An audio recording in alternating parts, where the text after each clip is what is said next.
flipping channels through the television today. I didn't have nothing to do for about 10 seconds, and I got through a few of those reality shows, one after the other, and after the other, and after the other, and after the other, and then I started to think my life was fake. Get it?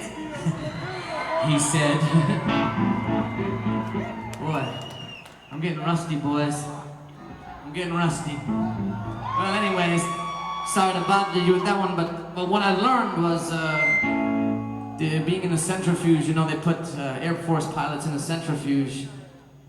If you can have they experience near-death experiences in those things. If they pass out, they sometimes see God in a centrifuge. So sometimes, if it was possible, if you could run fast enough, you could probably see God. I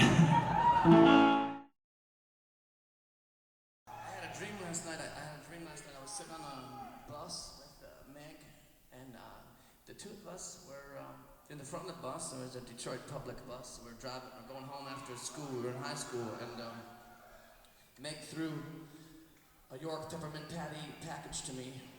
It was this big from the other side of the bus, and I opened it, and inside of it was a cheese Danish.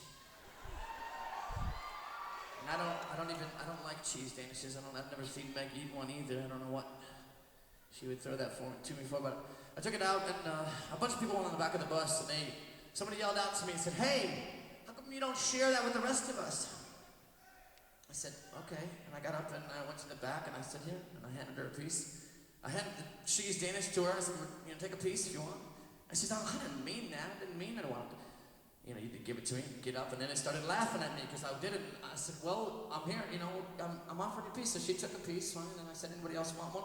And a couple of punk kids on the back of the bus, he had a winter glove on, and he reached and grabbed a huge chunk of the Danish out of my hand, just ripped it out of my hand, and just so rude. And everyone else started grabbing. Everyone took a giant piece of it. I had nothing left. There was nothing left in my hand. I went back and sat down, and then got off the bus, and I was walking with another childhood friend on the way home, and I was in between him and a stranger, and I said, "I just can't believe how rude everybody was. Why would they just take all those pieces from me?" And he said, "Oh, it's not that big of a deal, Jackie. You offered it to them, and they took it, so what, And then the kid next to us, you were one of the kids who took, you just grabbed it. You didn't say anything, you didn't say thank you, you didn't say please, nothing." He said,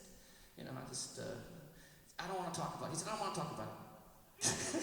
And so I kept walking home, and I was on my way home. I saw a house with kids doing graffiti inside, and I told my friend Marco that from one end I looked and I said, "There's graffiti kids in there." I said, "Don't look at them.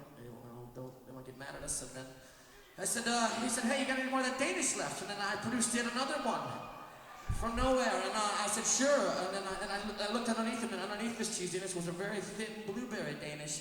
And I gave him, I said, "Here, take the blueberry one. I'll have the cheese one. That's fair, right?" I gave him the blueberry one.